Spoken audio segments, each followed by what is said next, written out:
Alrighty. Hello, everyone, and welcome to the inaugural episode of the Agent Breakdown series that we're going to be doing on the channel. I'm Hefestrov, joined by my friend Anami named Sue, to demonstrate some of the abilities that Sage brings to I the am table both today shield and and explain some of the sword. smaller nuances that she has in her kit. Now, notably, Sage is considered one of the strongest agents in the game and has been hit by a number of nerfs throughout her existence in both the beta and the live. In fact, in version 1.0 of the game being live, Sage got a number of nerfs to her kit um, that we're seeing take You'll effect have in your some of the intel, early gameplay. I promise. So round one, starting out the 800 creds, we look at her three abilities. Her Q ability is called her Barrier Orb. Her E ability is her Healing Orb, her Q ability is her Barrier Orb. Her C ability is her. What am I saying? C ability is her Barrier Orb. Q ability is her Slowing Orb. E is her Healing Orb. All of her abilities are differently costed, and you can see the costs here in the buy menu. Slow Orb's 100 per charge up to 2. Barrier Orb is 400, and you can only have the 1. And then Healing Orb is your signature ability that refreshes on a cooldown of 45 seconds. Typically speaking, Sage's Healing Orb is considered her best ability, just because of its ability to make it almost as if every round is a 4v5 or a 7v5 based on how much healing you're getting done. So the map that we chose to demonstrate this on is Bind today, the map with the teleporters. And so I'm going to go ahead and show off Sage's Slowing Orb first. Now we have our enemy running in right Enemy here, spotted. and we can see that if I throw down my Slowing Orb underneath, it's notable that the Healing Orb bounces off of walls and doesn't actually deploy until it has settled on the ground. Very similar to Brimstone's Molly or Q ability. So I'll throw this down. It'll bounce. It'll land right on your feet. Now you can see the enemy Sage's movement is slowed now. And if you look at the enemy Sage slowing hers down, you can also see that the graphic is slightly different. It has a reddish hint to it. That indicates that this is the enemy's Slowing Orb. Now, whenever someone moves on a Slowing Orb, obviously they're slowed, but when they are sprinting, enemy or ally, it does make a noticeable audio difference. So I'll throw this back down, and then on the enemy one, I'm going to have her sprint 30 over seconds it. left. So right at the beginning, you could hear that little clinking noise. That's when the enemy is sprinting on the Slowing Orb. Sort of as an indicator, and you can hear that through walls and everything. So let's go ahead and end this round. And the next round, we're going to show off the Barrier Orb, which is Sage's C ability. Now, the Barrier Orb is, as with most of Sage's kit, a very, very strong ability, just taken into the context of all the abilities in the game. The Barrier Orb also has a little reddish hue difference between allies and enemies, which you'll see in just a second here. And recently, as of patch 1.0, also got a duration nerf, meaning the wall, as you'll see, comes up in 4 sections, and it will fall on its own after what is a now 30-second timer. So if I deploy the wall here, you can see there are 4 different chunks in it. Now each of these chunks has its own health bar, and so you can see this one on the right looks a lot more cracked and broken down or on the left looks a lot more cracked and broken down compared to these other 3 on the right. You can also see that they're cracking a little bit just over time, and that is just the timer that is instilled in the actual wall to make them fall down itself. So you can shoot through individual pieces. You can keep individual pieces up. But after 30 seconds after deployment, the whole wall will fall down on its own.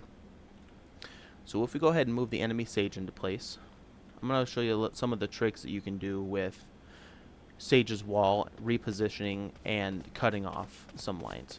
Notably, Sage's wall is one of the only walls in the game that actually is a physical barrier that you can't just move through, as opposed to Phoenix Wall and Viper Wall, where you can move through them, but you'll just take some damage. So if I stand here, and then we have the enemy Sage get her wall orb out, you'll notice that when she deploys it, it's going to have the reddish tint to it, just like the 30 slow orb seconds did left. as well. So we deploy this here. We look down. We can see that there's a reddish tint. Now, also notably, since the wall was deployed underneath me and the enemy Sage, we both rose to be sitting on top of the wall here. Now, if we were to be standing on this far right piece and get raised and collide with this hanger 10 right seconds here, left. that would destroy this whole right piece of the wall, because When a character model gets stuck underneath something like this ledge, it pushes down on the wall and destroys it. Same thing would happen if you tried to spawn the wall underneath something. Something that was happening in the beta that they were noticing problems with was people were spawning the barrier orb underneath the spike, and it was causing one of two problems. One, it was either making the spike be elevated to not where it's supposed to be. You know, people look on the ground for the spike, they can't find it. If it's up this high, you're not thinking to look there. Also, sometimes visually, the spike was just glitching out and no longer showing up. Obviously going to be a problem in a game that's completely centered around the spike. So for this third round, we're going to go ahead and look at Sage's healing ability, which is her E. Her E is her signature ability. It's on a 45-second cooldown, and it is often considered to be the thing that really defines Sage alongside her ultimate. Now, the healing orb will heal you back to 100%, but it won't do anything to touch your armor. So we're going to have our little dummy shoot us here. Now there's two modes with Sage Heal. You can see the left and right click, which is primary and alternate fire respectively. If you alternate fire, which for me is my right click button, you do a self heal. And that you'll see the little indicator down in the bottom left is how long it goes, and I'm back up to 100% health.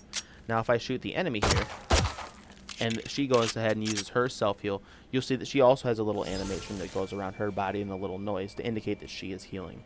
You don't have an indicator of how long it's going, but you know that she is being healed. And so for the last round, we're going to go ahead and get Sage's ultimate ready. We're going to discuss that a little bit. While we're getting the alt charges too, I'm going to show you some little tricks you can do to actually aim Sage's wall to be a little bit better positioned and really block off some of the tougher angles that keep them out is going to cut your enemy off from entering points that you don't want them to come through. So again, we're going to have our enemy Sage run through showers here real quick. Enemy spotted. And then what I'm going to do is go grab this alt orb real quick. Something that is really important that I think a lot of people don't realize is how often you should be trying to give your Sage alt orbs any chance that you get.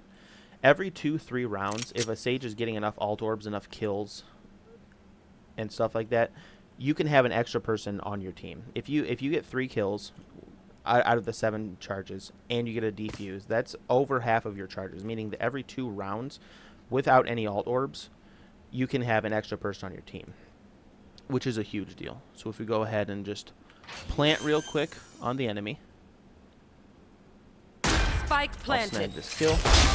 I'll get this defuse.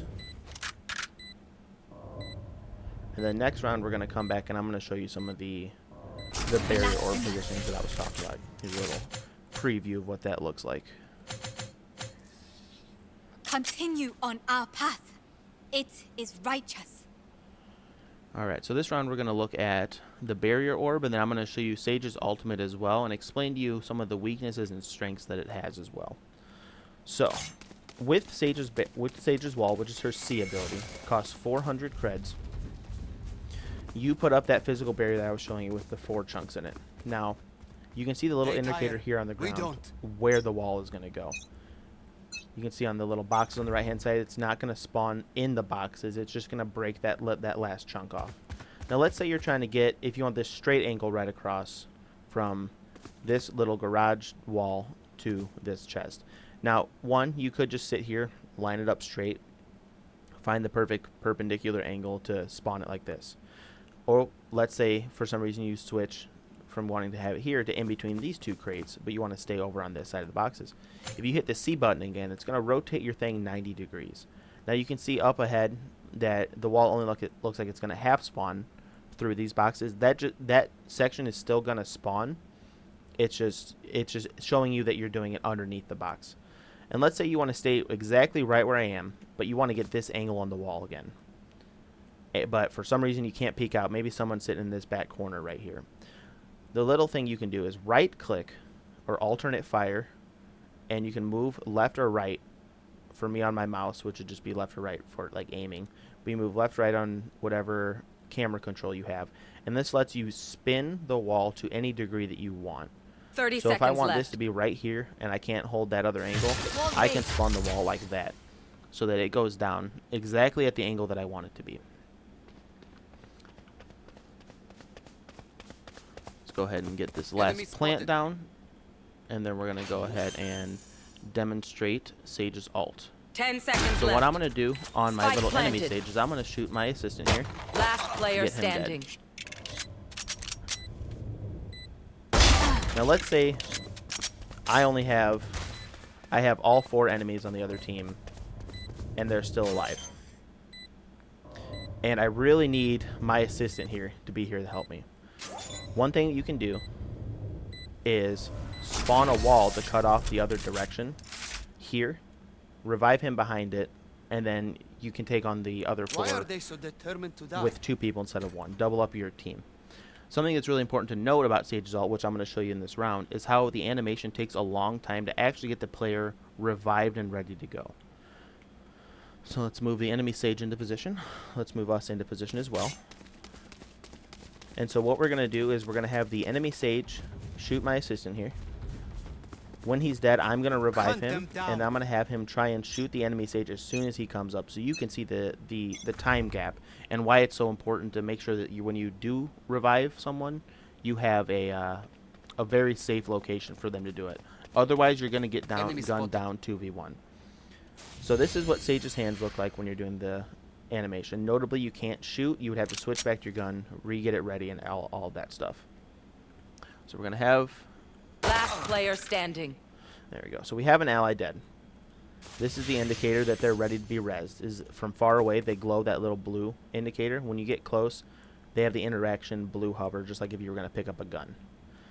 So what I'm going to do is I'm going to revive him, and as soon as he can, he's going to shoot the enemy Sage so you guys can see how long it takes for the animation to actually complete so that you're ready to go. Your duty So is the res not starts over. now. You can see that he comes up, They and should now have he's died ready. before. So it's very easy for No people to one turn escapes around a my corner, sight. see a Sage No getting one. res with the global announcement, and turn it Stay into on a their situation trail. where they can just shoot a helpless person getting revived and a Sage without a gun down and get a quick 2 kills.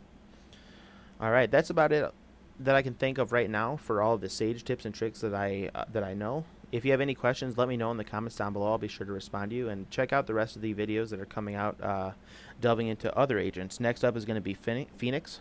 So thank you guys for tuning in, and have a great day. I'll find them.